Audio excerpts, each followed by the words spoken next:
Okay, so now it's the last time for my speaking number 12.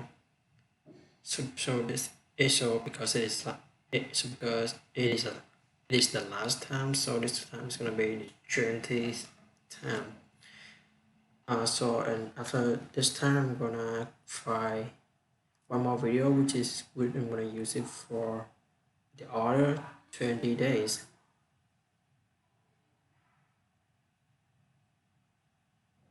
All right. So let's get back to work.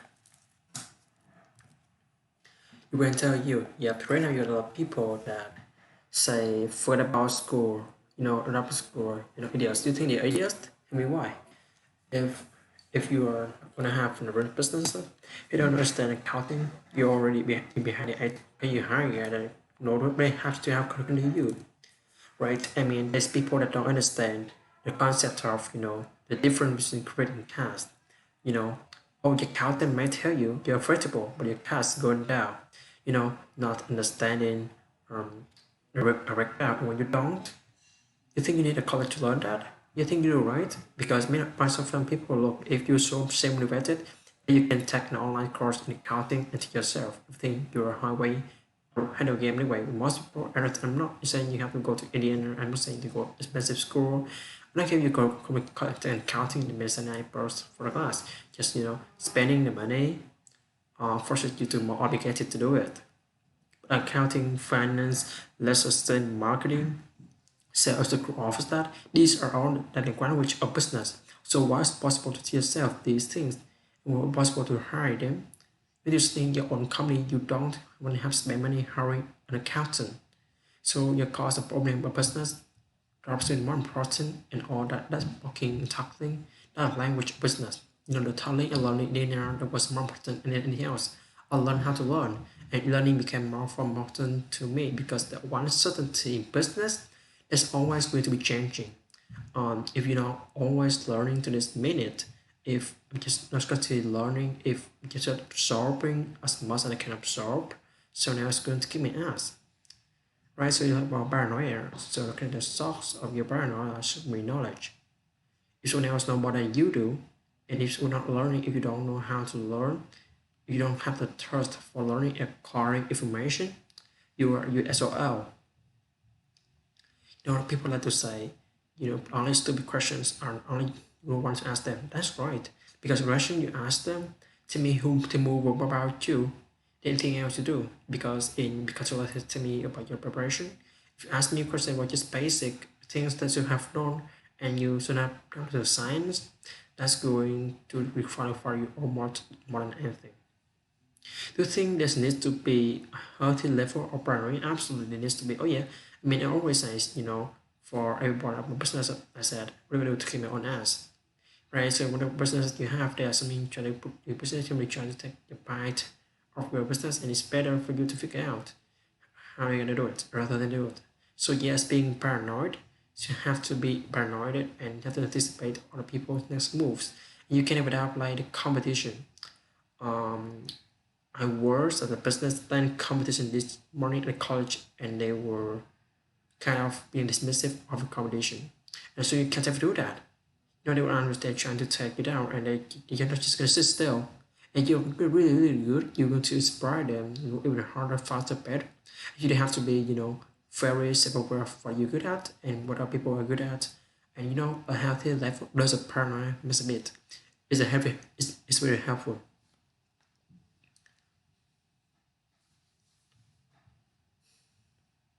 If you're not always learning to this minute, if you're not continuously learning, if you're not just absorbing as much as can absorb, someone else is going to give me ass. The greatest source of your paranoia should be knowledge. If someone else know more than you do, if you're not learning, if you don't know how to learn, you don't know how to learn, you don't have the thirst for learning and acquiring information, you are you SOL. Same guys that have a testing on a gym, right? These guys, that when it comes, we have multiple memory in this discipline. That no scheme to be the most talented guy in the NBA, but his discipline, he focused to what necessary to be successful, he willing to do and to combine it with 7 feet tall and being skilled. it makes him an amazing basketball player.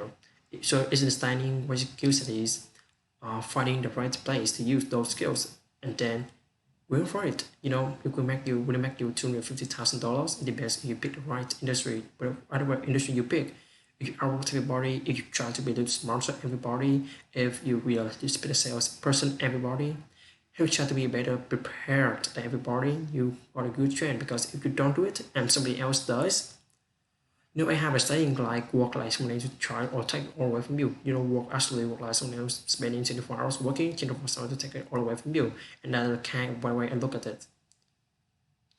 Do you say is the number one reason why people fail? Not necessarily what they make. It's complete opposite. Lack of brands, lack of effort. Lack of brands, lack of effort. Yeah, because they don't do the work, they don't learn. When you work in the room and you start business it and you start talking about something, you're never vacuum with no competition. And you need to be competition, this means somebody else know more your business. So if you can do when you started. And if you're not working into competitive environments and it's still more about your own person than you do and more about your customer, you will be lose. But smart people don't say that and they don't do the work. They don't learn, they don't know about the industry, they don't know about even more about the business. So you got to put in the effort to know more about your industry than anybody else. That's that brand's part and that's effort part as well. Because look, if you compete with me, you better know what are you doing. Otherwise, I want to kick your ass. Being able to work with me, combination, it usually was cheap business earlier more than anything. But that's always like, if you want something, you have to earn it. And it's his credit, he never said, no, you can't do that. So whatever it was selling paper tag, pick one cars, time, whatever it was, he never had me back. So I think that was an important other thing. And sometimes being young and trying to use your navy, don't know any better. So there's a lot. And if you feel it doesn't matter, so when it was 9, 10, 12, 16, 21, the photos were irrelevant. Whether you're 9, 10, 16, 21, 24, I'm sleeping on a couch. I have a crowd of whole in the floorboard, so I'm a developer and like student. And so what do you have to lose? So the thing that influenced me as well as anything, my dad was like, go for it. Don't. Why not? What have you got to lose? Um, yeah. So think like, let's just say if you take 10 guys and you interview them, okay, within 5-10 minute interviews, say this dude's not gonna make it as an entrepreneur. Yeah, I can tell. I mean, the retail. I can tell by the passion. I can tell by their focus. I can tell by their preparation. That holds a lot of things in the business here. Here's the business you're in, and here thousands of things that influence whether or not you're gonna be successful. You don't know too much experience in business. I can put myself in a position and say, okay, near high hundred of thousand things he has to be aware of and go through and ask. And now how many of those are issues have been I don't want to address already. It kind of gives me a sense of how hard I'm willing to work, and I can tell me the questions and ask me. So all I have to do is say, okay, what do you want to know? But I'm curious, if you and I were 14, let's go, we were 14 years old, 15 years old, we know each other, we better than you being who you are today. No chance, really? No chance. Tell me why. I have my good friends, and we hung out, and I was a hustler. It's no question I was a hustler even in high school. Oh yeah, into business in a big way. But I don't think people saw it. Because it was like people look at, oh, he did to succeed. So in high school, you were front guy where you always the guy that make people laugh. No, I was always competing. I went to robot. No, I wasn't graduated. I was design. I wasn't a technology guy. I was the learning. I was business guy. I was the guy who reading about business all the time, reading business book all the time. Going to junior achievement. I was junior achievement week. Why were you reading business books? Because when that was new. It was brought it that way. It has my first business when I was a child.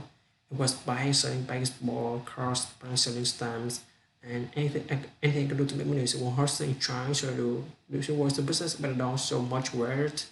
So all my friends went to with me, so they wouldn't know. Do you think that's a proven formula? That if a blind rookie guy has a lot of patience, going to have upscript a lot of knowledge on how to. Do you think if he follows formula, he's guaranteed to make it an entrepreneur? No, no, no, no, no. So don't believe they're guaranteed to make it. Not because who knows you're going to be competing with. So, but two people both following the same formula, both in the same industry, right? Which one win? Maybe the ball can win and ball can be successful, but so I don't think there's a whole template for success. But I think there are things you can to put yourself in the best position to succeed. Okay, so this is the last video of the survey 10, 20 videos for each video that I find in the internet for my speaking skill. And so so tomorrow oh my god, I'm so excited for today. Okay, so for tomorrow I'm gonna move to the next video, which is my 13th video.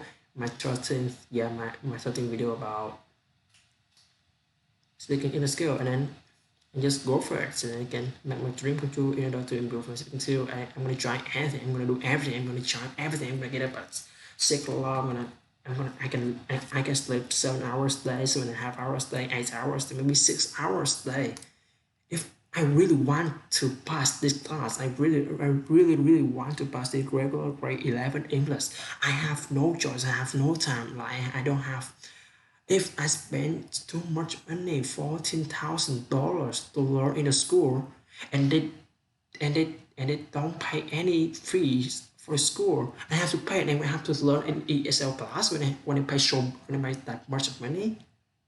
I have to study in the class. I have to study in the level that fits for me when I spend that money, so that will make me more obligated. So that will make me more obligated for me. So that will make me more obligated to finish, to learn, to achieve the goal, the thing that I want to do. So I'm not, and I'm never ever give up on learning and finish this regular grade 11 course and have the high mark. Maybe it's gonna be over 18 or over 90, 80 or 90. I don't know, but my goal is over 90, but maybe there's some problems, issues, you know, how can I say that? So maybe drops out to minus 18, but I cannot go below 80. So that's the goal I want to reach. Okay, so I think that is the end of this video today.